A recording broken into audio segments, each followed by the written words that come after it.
Boa tarde a todos. Que Deus esteja abençoando mais uma vez a nosso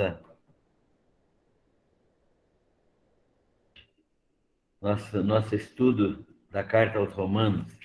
No capítulo 10 de Romanos, nós vamos fazer a leitura para estudarmos esse capítulo hoje. Capítulo muito importante e que nos instrui acerca da soberania, da graça e da misericórdia de Deus. Romanos 10.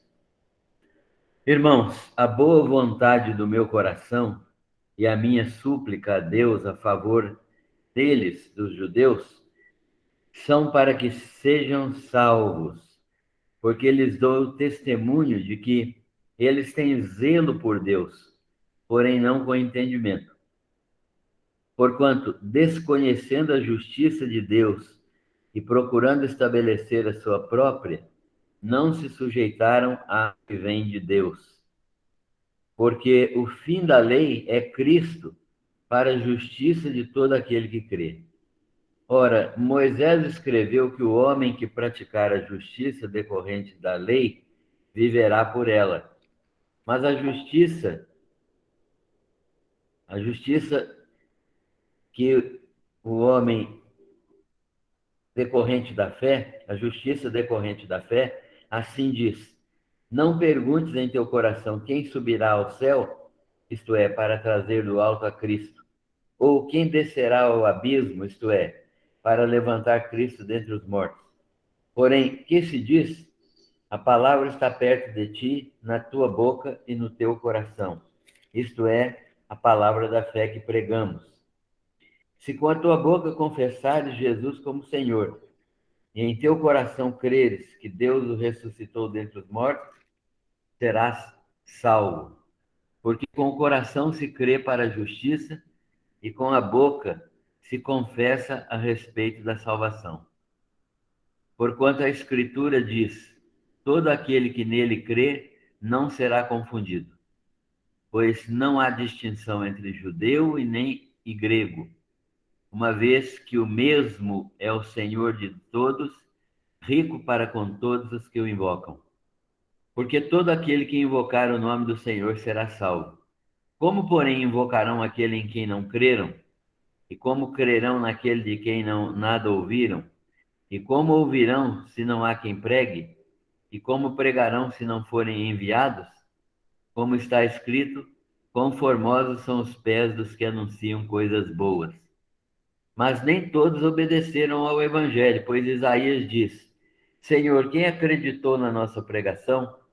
E assim, a fé vem pela pregação, e a pregação pela palavra de Cristo. Mas pergunto: porventura não ouviram? Sim, certo. Por toda a terra se fez ouvir a sua voz e as suas palavras até os confins do mundo. Pergunto mais: porventura não terá chegado isso ao conhecimento de Israel?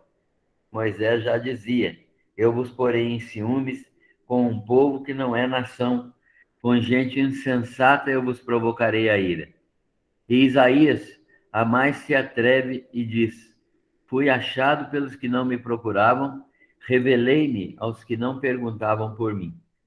Quanto a Israel, porém, diz: todo dia estendi as mãos a um povo rebelde e contradizente. A palavra do Senhor foi lida até o versículo 21. Que Deus abençoe a sua palavra aos nossos corações. Vamos orar. Senhor, nós queremos te agradecer pela oportunidade de estudarmos mais uma vez a tua palavra. Agradecemos-te pela mensagem escrita há tantos anos atrás, que ainda é verdade para nós hoje e que fala da tua vontade soberana para nós, para o teu povo, para Israel. Nós te agradecemos porque o Senhor é um Deus que providencia todas as coisas e que realiza a tua perfeita vontade na vida de todos.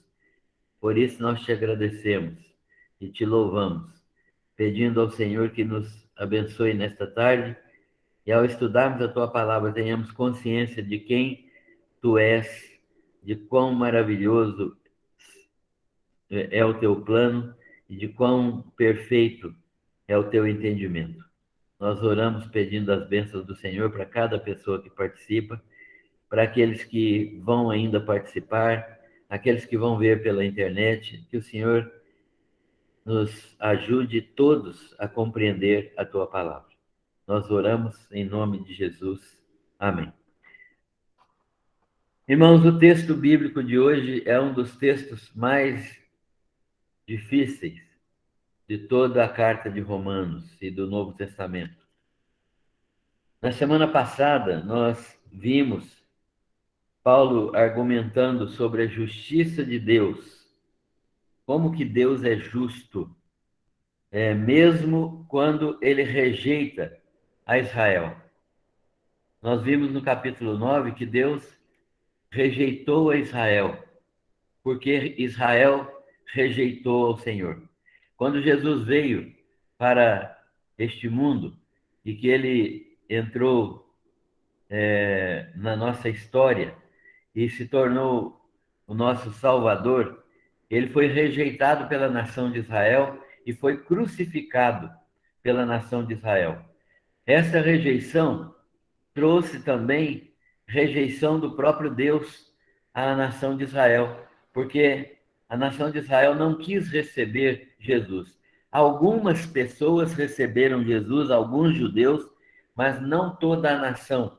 A liderança da nação, as autoridades constituídas da nação e a grande parte da nação não recebeu Jesus como Senhor e Salvador, rejeitando e crucificando Jesus. Então, esta rejeição produziu também uma rejeição do próprio Deus para com Israel, porque a escolha de Deus não é de todo Israel, mas a escolha de Deus é do Israel que aceita Jesus pela fé. A escolha de Deus é para aquele remanescente fiel, um grupo de israelitas que verdadeiramente reconhecem Jesus como Senhor e Salvador. É a estes que Deus salva, é a estes para os quais Deus se dirige, é a estes que Deus realmente dá a sua mão, estende a sua mão para a salvação. Porque Deus manifesta misericórdia a quem ele quer e se compadece de quem ele tiver compaixão. Portanto, quando Deus escolhe fazer misericórdia, ter misericórdia apenas do remanescente fiel, ele não está fazendo nada contrário à sua justiça, porque os que não estão recebendo a justiça de Deus são aqueles que rejeitaram voluntariamente a sua manifestação de misericórdia. Portanto, Deus não vai abandonar Israel. Né? Deus tem um remanescente fiel. Como ele disse, como ele mesmo mencionou, quando Elias foi convocado por Deus para enfrentar os profetas de Baal, e Jezabel tinha mandado matar todos os profetas de Jesus, de Deus, né? Todos os profetas de Jeová. E Elias estava com medo. Ele fugiu de Jezabel, que era a rainha que adorava deuses estranhos, que adorava Baal, que cultuava demônios. Essa rainha mandou matar Elias e ele estava atrás dele e disse: "O que você está fazendo na caverna escondido?" E Elias disse: "Senhor, mataram os teus profetas e eu fiquei só." Deus disse para ele: "Não, reservei ainda 7.000 que não dobraram seus joelhos diante de Baal, que não adoraram a Baal." Então, Deus sempre teve esse remanescente fiel. Deus sempre teve um grupo de pessoas que o adoravam verdadeiramente, que o cultuavam em espírito e em verdade. Deus não vai abandonar Israel, mas ele tem esse remanescente fiel ao qual ele vai abençoar e que é segundo a eleição da graça. Ou seja, esse remanescente fiel é uma manifestação da graça de Deus na vida dos israelitas. Deus toca nos seus corações e eles permanecem fiéis ao culto israelita, permanecem à revelação de Moisés, permanecem fiéis ao Deuteronômio, ao Levítico, ao Números, ao Êxodo, ao Gênesis, né? Essa revelação de Deus chamada Pentateuco e que contém toda a lei que Deus deu para Israel. Nesse sentido, então, Paulo está ensinando aqui que há um remanescente fiel para o qual Deus mantém sua fidelidade, por causa da sua graça e da sua misericórdia. Paulo ora, então, pelos judeus. Ele quer que os judeus sejam salvos. Ele tem interesse em ver os judeus serem salvos. E o seu interesse é genuíno. Ele pede a Deus, inclusive, que seja testemunha no seu coração. Ele coloca isso diante dos romanos de uma maneira muito clara, querendo que seja comprovado pelo próprio Deus o seu interesse em manter um povo, né, em manter esse povo de Israel. Ele não gostaria de ver esse povo rejeitado. Porque ele também não foi rejeitado. Ele tem essa convicção, porque ele também é judeu e ele sabe que Deus tem reservado judeus para receberem a graça e a misericórdia da salvação em Jesus. Deus não vai abandonar Israel, mas ele tem um remanescente fiel, que é segundo a eleição da graça. E Paulo, então, está orando pelos judeus, e a boa vontade do seu coração é que eles sejam salvos, porque eles têm zelo por Deus. É uma coisa interessante que Paulo reconhece que esses judeus que rejeitaram a Jesus, eles têm zelo por Deus. Eles rejeitaram Jesus, mas eles são zelosos. E isso piora a situação deles, porque quando uma pessoa tem zelo por Deus, mas não com entendimento, elas querem fazer a sua própria religião. É isso que é religião por obras, e é isso que produz o fanatismo. Isso, na verdade, foi o que aconteceu com os judeus. Ao invés deles reconhecerem Jesus como cumprimento da lei e crerem em Jesus como Senhor e Salvador, eles quiseram continuar praticando a sua própria religião e praticando a sua religião dependendo da sua própria justiça. Estavam cultuando a Deus baseados no entendimento de que eles podiam cumprir toda a lei e serem perfeitos no cumprimento da lei. Paulo mostra para eles claramente que, pelo cumprimento da lei, ninguém pode ser justificado, porque a lei revela, na verdade, a nossa pecaminosidade. A lei demonstra claramente que nós somos pecadores. Quando a lei diz não adulterarás, é porque eu descubro adultério no meu coração. Quando a lei diz não matarás, é porque eu descubro ódio, rancor, assassinato no meu coração. Quando a lei fala não faz isso ou não faz aquilo, estas coisas estão no meu coração. Então, pela lei, ninguém pode ser salvo, porque a lei apenas revela que nós somos pecadores.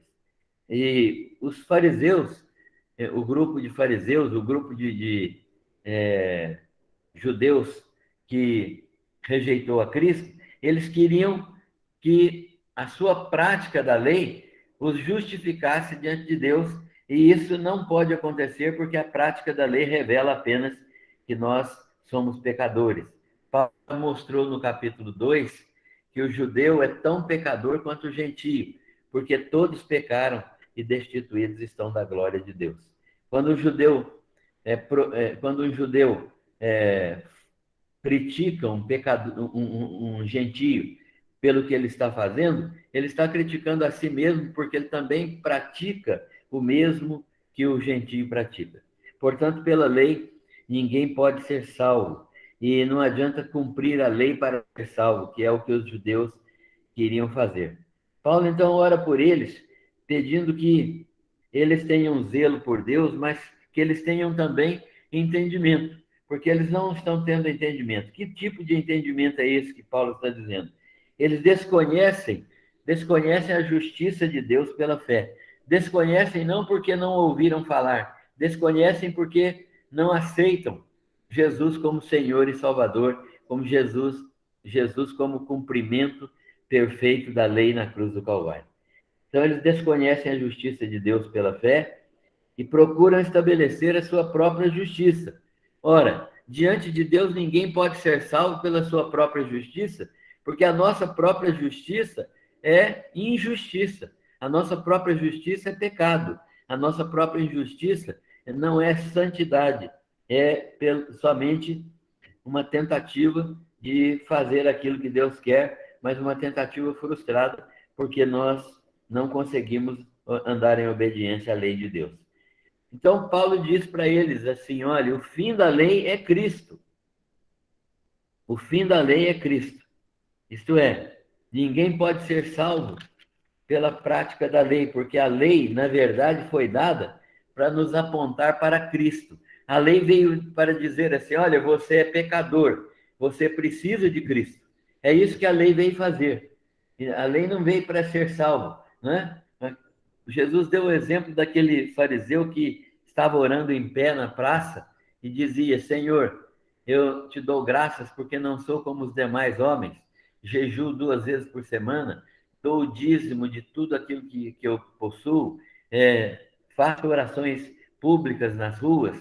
Então ele está dizendo: eu sou bom, eu sou íntegro, eu guardo a lei, eu não preciso de ninguém para fazer justiça no meu lugar, eu não preciso da justiça de Cristo, eu sou santo, eu sou perfeito. É isso que está acontecendo quando uma pessoa teima em guardar a lei de Deus por seu próprio esforço. Então, Paulo está dizendo: olha, o fim da lei é Cristo, isto é, a lei aponta para Jesus. A lei existe, vai continuar existindo sempre, mas ela simplesmente aponta para Jesus, demonstrando que nós não somos capazes de obedecer, mas que Jesus cumpriu perfeitamente toda a lei, porque ele morreu sem nenhum pecado e ele morreu exatamente cumprindo toda a perfeita lei de Deus. Por isso ele se tornou o nosso Salvador, porque ele cumpriu aquilo que nós não podemos cumprir e nele não existe injustiça. Não, então, Paulo está dizendo para esses crentes, né, de Roma, os judeus precisam se converter, eles precisam entender que a justiça de Deus decorre da fé em Cristo Jesus. Moisés escreveu que quem praticasse a lei, praticar a justiça decorrente da lei, viveria por ela. Porque, na verdade, Moisés estava dizendo o seguinte: se alguém quer ser salvo, tem que cumprir toda a lei. Então, com isso, ele estava demonstrando que ninguém podia ser salvo. Mas a salvação nos dias de Moisés era exatamente pelo fato de se compreender que todos os sacrifícios que a lei exigia apontavam para Jesus. Então, as pessoas no tempo de Moisés eram salvas porque elas criam que aqueles animais que eram mortos, aqueles animais que eram sacrificados, representavam Jesus morrendo na cruz do Calvário. De modo que crer naqueles animais era crer também no substituto providencial que Deus traria, que era o próprio Jesus Cristo. Então, a salvação sempre foi e sempre será pelo mesmo modo. Os que morreram antes de Cristo e foram salvos pela fé no sacrifício de Jesus que viria e que era representado pelo sacrifício dos animais. Os que morreram depois de Jesus foram justificados pela fé no Cristo que veio. Então, de qualquer maneira, a salvação é pela fé em Cristo. Tanto o Cristo que viria, no caso dos antigos, como o Cristo que veio, no caso dos que morreram salvos depois de Jesus, né? Isso inclui a nós também. Paulo, então, está dizendo que Moisés escreveu que o homem que praticasse a justiça viveria por ela. Por quê? Porque ele estava crendo que os sacrifícios que a lei exigia eram sacrifícios que demonstravam que o cultuador precisava estar morto e ele precisava ser identificado com aquele sacrifício. Aquele sacrifício era representativo de Jesus. Hoje nós também somos mortos, nós somos salvos porque nos identificamos com o sacrifício de Cristo. Ou seja, a morte de Cristo é também a nossa morte. A ressurreição de Cristo é também a nossa ressurreição. E então Paulo faz essa pergunta, né? Que os antigos faziam: quem subirá ao céu para trazer do alto a Cristo? E quem descerá ao abismo para trazer dentre os mortos a Cristo? Não é necessário procurar entender isso. Não é necessário ficar especulando quem vai trazer Cristo do abismo ou quem vai encontrar Cristo no céu. Porque o que é fundamental não é saber estas coisas. O que é fundamental é crer que o sacrifício de Cristo nos purifica de todo pecado. A palavra está perto de ti, na tua boca e no teu coração, né? Então, tanto a palavra de Moisés quanto a palavra de Cristo estão na boca e no coração. É pela fé que nós cremos nisso. É pela fé que nós recebemos os benefícios desta crença no Senhor Jesus. Quem subirá ao céu para trazer Cristo? Era uma pergunta que os judeus estavam fazendo, né?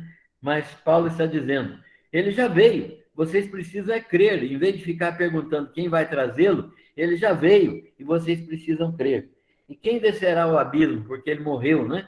Quem descerá ao abismo para levantar Cristo dentre os mortos? Ele já levantou dentre os mortos, ele já ressuscitou, vocês não têm que ficar especulando essas coisas, porque vocês precisam crer no Senhor Jesus.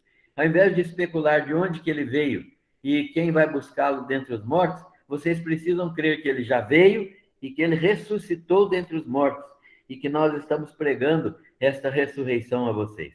Então, Paulo está dizendo que os judeus podem crer no Senhor Jesus Cristo e desta maneira eles serão salvos, né? Desta maneira eles vão acreditar no Senhor Jesus Cristo e serem salvos pela graça de Deus, não pela prática da lei.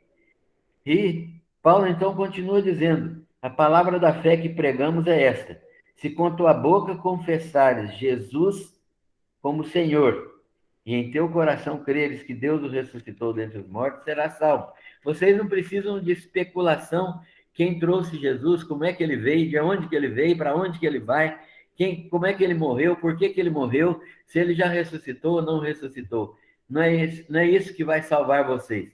O que vai salvar vocês é crer que ele morreu e ressuscitou. Se com a tua boca confessares Jesus como Senhor e em teu coração creres que Deus o ressuscitou dentre os mortos, então serás salvo. Esta era a mensagem de Paulo, que ele queria que os judeus crescem, mas que muito poucos judeus creram na sua palavra, exatamente porque eles preferiam crer na sua própria religiosidade, no seu próprio fanatismo, do que crer naquilo que Jesus estava pregando, né? Naquilo que Paulo estava pregando. Isso acontece ainda hoje, quando há pessoas que preferem permanecer na sua religiosidade, ao invés de crerem em que Jesus já veio, já morreu pelos pecadores, já ressuscitou para dar vida eterna e que já está no céu, de onde ele virá para julgar vivos e mortos. Muitas pessoas hoje ainda estão desta maneira e os próprios judeus ainda continuam com esse coração endurecido até que Jesus Cristo venha e se manifeste no meio deles, conforme nós sabemos que vai acontecer. Porque Paulo ainda está dizendo: com o coração se crê para a justiça e com a boca se confessa a respeito da salvação. Então, o fim da lei é Cristo, para a justiça de todo aquele que crê. A lei termina em Cristo, isto é, leva o homem até Cristo. A lei é um aio, um escravo antigo que levava as crianças à escola, um empregado que levava as crianças à escola. Ele não ensinava nada para as crianças, mas ele levava as crianças à escola. e depois buscava as crianças na escola e trazia para casa. Né? As famílias ricas tinham isso. A lei é como se fosse esse aio que levava as crianças à escola. A lei leva as pessoas até Jesus Cristo, porque a lei demonstra a nossa injustiça e mostra a justiça de Cristo. A lei termina em Cristo, leva o homem até Cristo, onde o homem percebe que não pode depender do cumprimento da lei, já que ela foi cumprida plenamente apenas em Cristo e por Cristo. A lei aponta para Cristo, o único que cumpriu a lei perfeitamente para a nossa justificação é o próprio Cristo. Então, desta maneira, nós estamos vendo que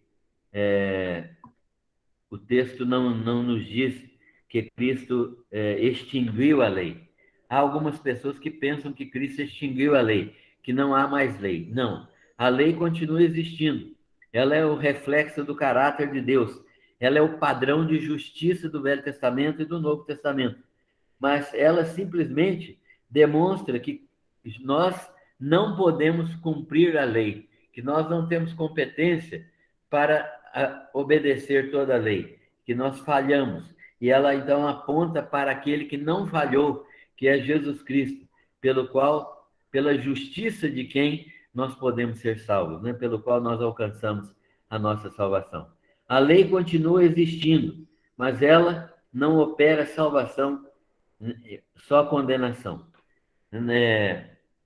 Moisés escreveu que quem pratica a justiça viveria pela prática da lei, mas também demonstrou que isso não é possível.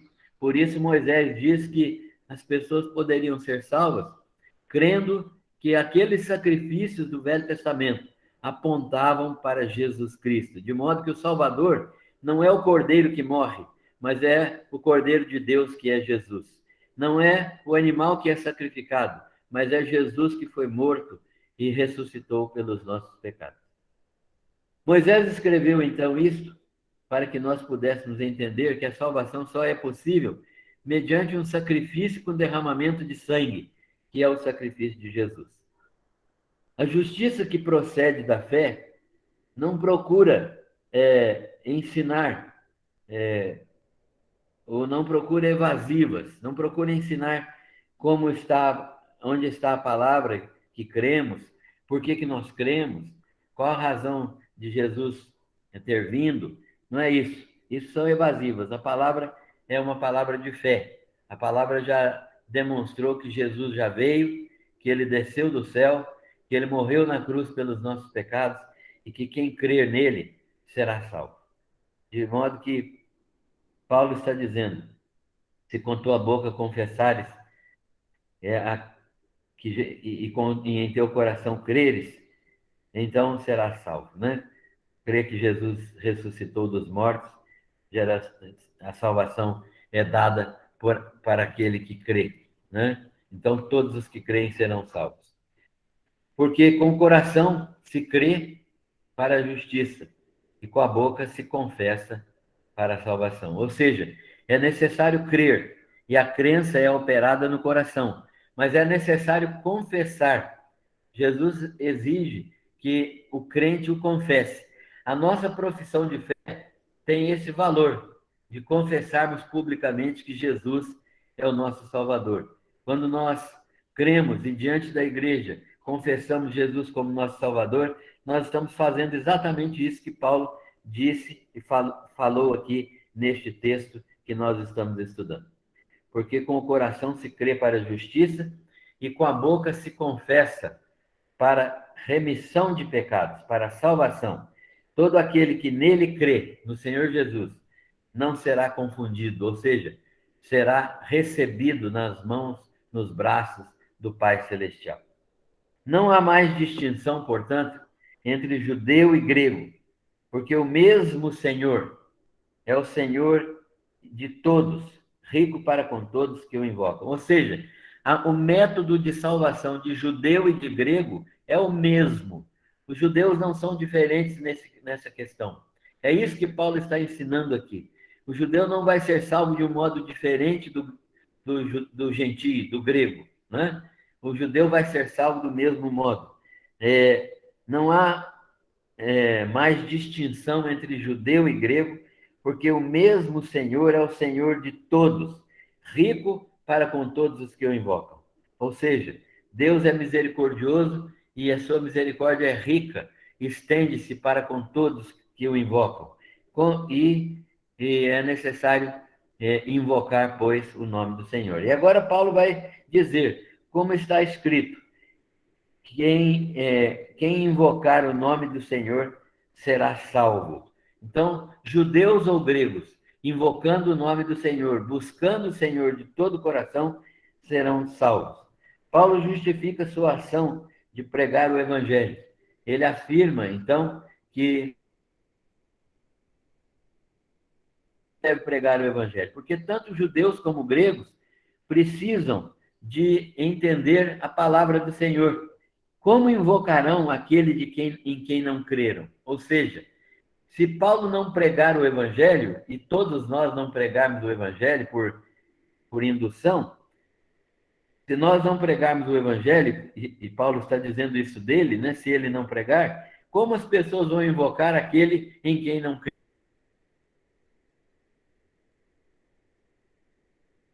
E como crerão em Jesus, né, se eles não ouviram falar de Jesus? É necessário pregar, portanto, para que eles possam crer. E é necessário crer para que eles possam invocar. Paulo está raciocinando ao inverso aqui, né? Ele está dizendo, para invocar o nome do Senhor é preciso crer. Mas como crerão se ninguém pregar, se não ouviram? E como ouvirão se não há quem pregue? É por isso que eu estou pregando, diz Paulo. Porque se eu não pregar, ninguém vai ouvir. Se ninguém ouvir, eles não vão crer. Se ninguém crer, eles não vão invocar o nome do Senhor. Por isso, quão formosos são os pés dos que anunciam boas novas. Ou seja, quando vem anunciador de boas novas, pregador de boas novas, quando alguém prega o evangelho, os seus pés são formosos, né? Eles estão, um texto profético lá de Isaías que diz exatamente isso, quão formosos são os pés dos que anunciam boas novas. Ou seja, quando as pessoas estão andando a pregar o evangelho, os seus pés são maravilhosos, porque são pés que trazem graça de Deus, são pés que trazem o poder de Deus para a salvação, são pés que andam caminhando para produzir salvação. A fé vem pela pregação, e a pregação pela palavra de Cristo.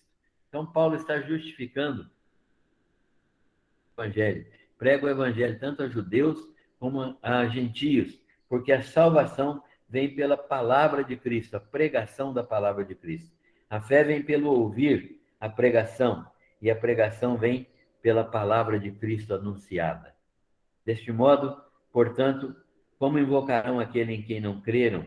Como crerão aqueles que não ouviram? E como ouvirão se não há quem pregue? Por isso, Paulo está se oferecendo para pregar o evangelho. E ele está querendo pregar não só a Roma, mas depois ir até a Espanha para pregar o evangelho, porque ele sabe que é necessário que o evangelho seja pregado para que as pessoas ouçam a palavra de Deus e possam crer na palavra de Deus.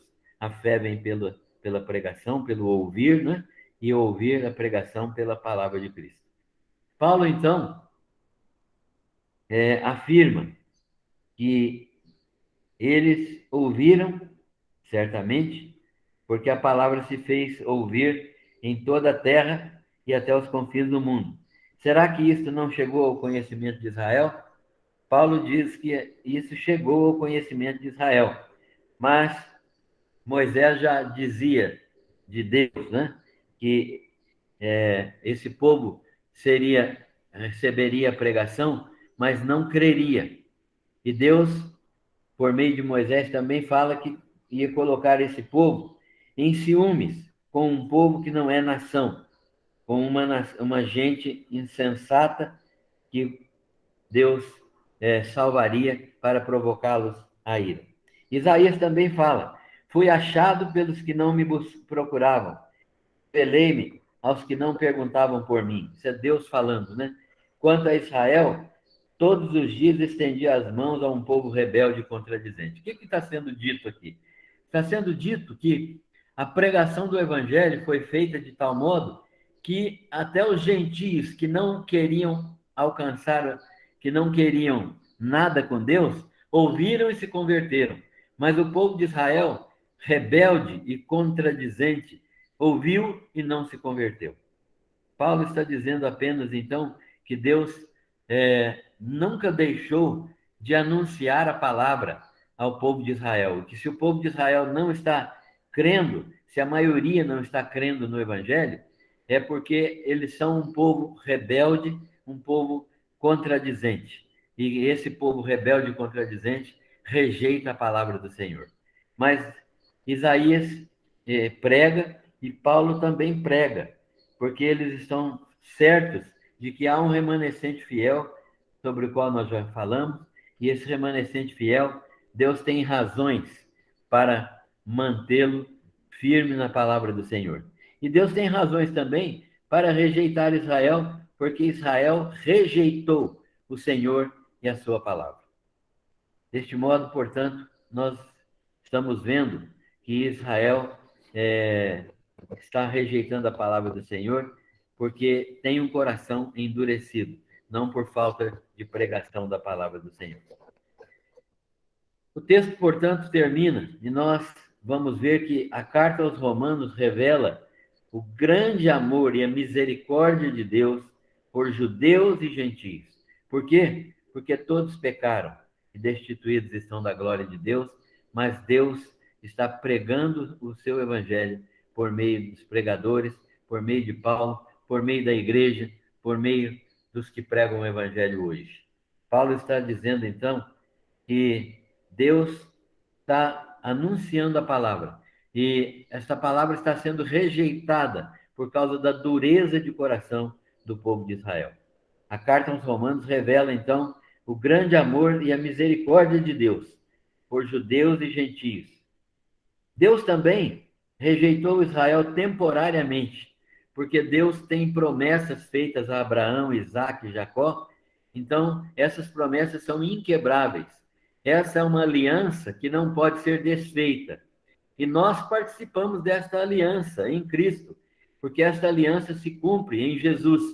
E todos nós que estamos em Jesus somos participantes desta aliança, a aliança que Deus fez com Abraão, Isaque e Jacó.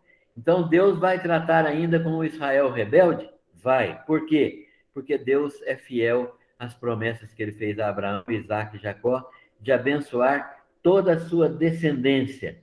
E temporariamente, então, os gentios, nós estamos ocupando um lugar de destaque na economia divina. Mas vai chegar um tempo em que os gentios não serão mais não serão mais salvos, né? Vai terminar o tempo dos gentios e, pela fé nas bênçãos prometidas a Abraão e na nova aliança, os gentios serão salvos, mas Deus vai tratar novamente com Israel. A respeitabilidade e a responsabilidade de Israel, que como nação rejeitou o domínio de Cristo ao entregá-lo, exigindo sua crucificação. De modo que Deus vai tratar Israel novamente, porque Israel voltará a respeitar e a ter responsabilidade para com Deus no final dos tempos, quando a nação estiver novamente subjugada e quando os exércitos do anticristo estiverem prontos a destruir Jerusalém. Então, esta nação vai olhar para Jesus e vai haver uma conversão nacional de Israel. Muitos israelitas serão convertidos nessa época. Por enquanto, neste tempo presente, há alguns israelitas que estão se convertendo. São os chamados judeus messiânicos. E eles estão se convertendo ao Messias. E eles pertencem à igreja do Senhor Jesus Cristo. Paulo está dizendo também que houve incredulidade de Israel, que deixou de ouvir a palavra pregada por meio dos profetas e por meio de Moisés. Essa incredulidade custou o afastamento de Deus deles, né? Não de todos. O remanescente fiel, Deus tem atuado na vida deles e tem salvado a todos eles. Mas a maioria do povo de Israel é rebelde e está afastada de Deus, como até hoje nós vemos.